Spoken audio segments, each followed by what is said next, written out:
குண்டோதரன் கொடுத்த கத்தியை வாங்கிறதுக்காக சத்ருக்னன் கையை நீட்டினப்போ, ஜாக்கிரதை சத்ருக்கனா, கத்தியை ஜாக்கிரதையா வாங்கன்னு வஜ்ரபாகு வேஷத்துல இருந்த மகேந்திர பல்லவர் சொன்னாரு. அப்புறம் குண்டோதரனை பார்த்து, இவ்வளோ கேர்லெஸ்ஸாக இந்த கத்தியை இடுப்பில் வச்சுட்டு கொண்டு வந்தியே, இது நெஞ்சில் தான் பாயணும்னு அவசியம் இல்லை. இந்த கத்தியோட முனை உடம்புல பட்டு சின்ன காயம் வந்தாலே போதும், ரத்தத்தில் விஷம் கலந்து 20 நிமிஷத்தில் ஒரு ஆள் செத்துருவான்னு சொன்னார். ஐயோன்னு குண்டோதரன் சொன்னான். போகட்டும், நீ பிக்ஷுவை எங்கே விட்டுட்டு வந்தன்னு சீக்கிரம் சொல்லுன்னு சக்கரவர்த்தி கேட்டாரு. குண்டோதரன் அவரோட கேள்விக்கு பதில் சொல்லாம கடவுள் தான் காப்பாத்தினாருன்னு உடம்பு நடுங்கிக்கிட்டே சொன்னான். சத்ருக்னன் கோவமா, ஆமா குண்டோதரா, உன்னோட தாமதத்தால காரியம் கெட்டு போகாம கடவுள் தான் காப்பாத்தினாரு. சக்கரவர்த்தி கேட்ட கேள்விக்கு சீக்கிரம் பதில் சொல்லு, இந்நேரம் நாங்க காஞ்சி போக பாதி தூரம் போயிருக்கணும்னு சொன்னான். குண்டோதரனுக்கு இன்னும் பயம் போகல. அதனால என்ன சொல்லணும்னு கேட்டான். சத்ருக்னன் கையில கத்திய பார்த்ததும் குண்டோதரனோட உடம்பு மறுபடியும் நடுங்குச்சு. நாசமா போச்சு, இன்னைக்கு உனக்கு என்னாச்சு குண்டோதரா?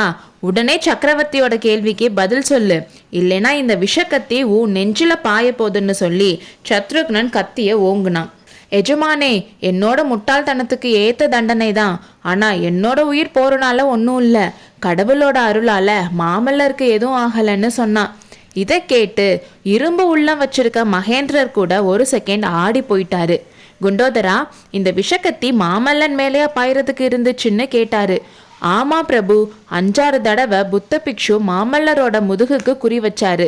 அதை பார்த்துட்டு நான் வேற சும்மா இருந்தேன். எல்லாம் உங்களோட கட்டளைனால, இல்லைன்னான்னு சொல்லி பல்ல நரநரன்னு கடிச்சான். உண்மையிலேயே அன்னைக்கு மாமல்லர் தப்பிச்சது தமிழகம் செஞ்ச புண்ணியம்னு தான் சொல்லணும். மகிழ மரத்தடியில மாமல்லரும் சிவகாமியும் உட்கார்ந்து பேசிட்டு இருந்தப்போ அவங்க இருந்த பாறைக்கு பின்னாடி இருந்து புத்த பிக்ஷு கையில கத்திய வச்சுட்டு குறி பார்த்துட்டு இருந்தாரு. ஆனா எதுக்கோ தயங்கினாரு. ஒருவேளை தப்பி தவறி சிவகாமி மேல பொற்றுமோன்னு கூட அவர் நினைச்சு தயங்கி இருக்கலாம், யாருக்கு தெரியும். அப்புறம் ஒரு பாம்பு அங்க வந்தனால சிவகாமியும் மாமல்லரும் அங்கிருந்து வேற பாறையில போய் உட்கார்ந்தாங்கல்ல, பிக்ஷுவும் அங்கிருந்து வேற இடத்துல போய் ஒளிஞ்சுக்கிட்டாரு. இதையெல்லாம் இன்னொரு பாறைக்கு பின்னாடி இருந்து பார்த்துட்டு இருந்த குண்டோதரனோட கை பரபரன்னு இருந்துச்சு. பின்பக்கமா போய் புத்த பிக்ஷுவோட கழுத்தை பிடிச்சு நெரிச்சு கொல்லணும்னு கோபமா வந்துச்சு. ஆனா சக்கரவர்த்தியோட கட்டளைனால அதெல்லாம் அடக்கிக்கிட்டு அமைதியா இருந்தான். அன்னைக்கு சாயங்காலம் சக்கரவர்த்தி, சத்ருக்னன், குண்டோதரன் 3 பேரும் தெப்பத்துல இந்த கரைக்கு வந்து இறங்கினதும் கொஞ்ச தூரத்துல ஒரு பாறை மேல நின்று பிக்ஷு சுத்தி முத்தியும் பார்த்துட்டு இருந்ததை பார்த்தாங்க. அப்போ சக்கரவர்த்தி குண்டோதரன் கிட்ட, குண்டோதரா, இவ்வளோ நாளா நீ செஞ்சிட்டு இருந்த வேலையை விட முக்கியமான வேலை இப்போ உனக்கு தரப்போறேன். அதை நீ கொஞ்சம் கூட தப்பு பண்ணிடாம ஜாக்கிரதையா செய்யணும். இந்த பிக்ஷுவை ஒரு செகண்ட் கூட விடாம நீ ஃபாலோ பண்ணணும். அவருக்கு நீ ஃபாலோ பண்றது தெரியவே கூடாது. எங்களுக்கு அந்த கரையில கொஞ்சம் வேலை இருக்கு, அதை முடிச்சுட்டு நாங்க இங்க திரும்பவும் வந்து உனக்காக வெயிட் பண்ணுவோம். நிலா தலைக்கு மேல வரப்போ நீ இங்க வந்து பிக்ஷு எங்க போனாரு, என்ன செஞ்சாருன்னு சொல்லணும். அவர் முன்னாடி மட்டும் நீ போயிடவே கூடாதுன்னு சொன்னாரு. அவரோட இந்த கட்டளைனால பிக்ஷு மேல வந்த கோபத்தையெல்லாம் அடக்கிக்கிட்டு அமைதியா இருக்க வேண்டியதா போச்சு. ஆயனரும் சிவகாமியும் மாமல்லரும் பாறைகள் கிட்ட இருந்து கிராமத்துக்கு போனப்போ அவங்களுக்கு பின்னாடி மரத்துக்கு பின்னாடியும் செடி புதருக்கு பின்னாடியும் ஒளிஞ்சு ஒளிஞ்சு பிக்ஷு போனாரு. பிக்ஷுக்கு தெரியாம குண்டோதரன் அவரை ஃபாலோ பண்ணிட்டு போனான். மடத்து வாசல்ல என்ன கூட்டம், யார் நிக்கிறாங்கன்னு பார்த்துட்டு வரேன்னு சொல்லி ஆயனர் போனதும் சிவகாமியும் மாமல்லரும் கோயில் சுவர் பக்கத்துல நின்று பேசிட்டு இருந்தாங்கல்ல, அவங்களுக்கு ரொம்ப பக்கத்திலேயே பிக்ஷுவும் நின்றுட்டு இருந்தாரு. கைக்கு எட்டுற இடத்துல சிவகாமியும் அவளுக்கு அந்த பக்கம் மாமல்லரும் நின்றுட்டு இருந்தாங்க.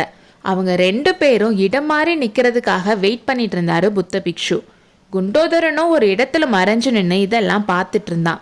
2-3 தடவை பிக்ஷு கத்திய ஓங்குனதை பார்த்ததுக்கு அப்புறம் இனிமேலும் பொறுக்க முடியாது, ஆக்ஷன்ல இறங்கிட வேண்டியதான்னு குண்டோதரன் நினைச்சப்போ பரஞ்சோதியும் மக்களும் வீரர்களும் திடுதிடுன்னு மாமல்லர் இருக்க இடத்துக்கு வந்தாங்க.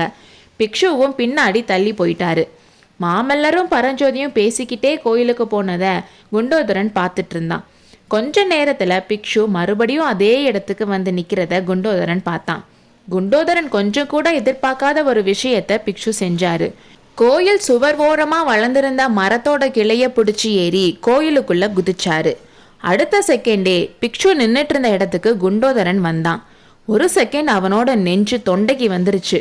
ஏன்னா அவன் நின்றுட்டு இருந்த இடத்துக்கு கீழே ஒரு குட்டி பாம்பு நெளிறத பார்த்தான். அவன் பயந்து போய் தள்ளி நின்று பார்த்தா பாம்பு அசையாம அப்படியே இருந்துச்சு. மறுபடியும் உத்து பார்த்தப்போ அவனை நினைச்சு அவனே சிரிச்சுக்கிட்டான். ஏன்னா உண்மையிலேயே அது பாம்பு இல்லை, பாம்பு மாதிரி பிடி இருக்கிற மாதிரி கத்தின்னு தெரிஞ்சிச்சு. உடனே அதை எடுத்து இடுப்புல சொருகி மறைச்சு வச்சதுக்கு அப்புறம் மதில்ல ஏறுறதுக்காக அண்ணாந்து பார்த்தான். அந்த டைம்ல மதிலுக்கு அந்த பக்கம் மரக்கிளைகள் அசைற சத்தம் கேட்டுச்சு. உடனே குண்டோதரன் போய் ஒளிஞ்சு நின்னுக்கிட்டான். அவன் அப்படி நின்னதுதான் தாமதம். புத்த பிக்ஷுவோட தலை மதில் மேல தெரிஞ்சிச்சு. அவர் வெளியில இறங்கி கீழே எதையோ தேட ஆரம்பிச்சாரு. அவர் எதை தேடுறாருன்னு கெஸ் பண்ண குண்டோதரன் கொஞ்சம் கூட சத்தம் இல்லாம மதில் மேல ஏறி கோயிலுக்குள்ள குதிச்சான். அவன் குதிச்ச இடத்துக்கு கொஞ்சம் பக்கத்திலேயே சுபத்தை ஒட்டி ஒரு கோயில் மடப்பள்ளி இருந்துச்சு. மடப்பள்ளி சுவருக்கு பின்னாடி அவன் மறைஞ்சு நின்னுக்கிட்டான். கொஞ்ச நேரத்திலேயே மறுபடியும் பிக்ஷு கோயிலுக்குள்ள குதிச்சு எதையோ தேடினாரு. ஆனா எதுவும் கிடைக்கலன்னு அவர் விட்ட பெருமூச்சு நாகப்பாம்போட சீரல் மாதிரி இருக்கிறத கேட்டு குண்டோதரனே கொஞ்சம் பயந்துதான் போயிட்டான். பிக்ஷு கொஞ்ச நேரம் மரத்துக்கடியில நிக்கிறதும் நடந்து போய் வெளியில எட்டி பார்த்துட்டு வரதுமா இருந்தாரு. வெளியில வீரர்களோட கோஷமும் மக்களோட ஆரவார சத்தமும் கேட்டுட்டு இருந்துச்சு. அர்த்தராத்திரி ஆனப்போ சத்தம் எல்லாம் அடங்குச்சு. கோயிலோட கர்ப்பகிரக கதவுகளை சாத்திர சத்தம் கேட்டுச்சு. நாகநந்தி கோயில் பிரகாரத்தை சுத்தி நடந்தாரு. அப்போ மடப்பள்ளி கதவு திறந்திருக்கிறத பார்த்துட்டு உள்ள போனாரு.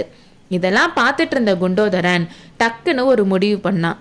ஓடி போய் மடப்பள்ளி வாசல் கதவை சாத்தி தாழ்பால் போட்டான். உடனே சுவரேறி குதிச்சு வராக நதிக்கரைக்கு வந்தான்.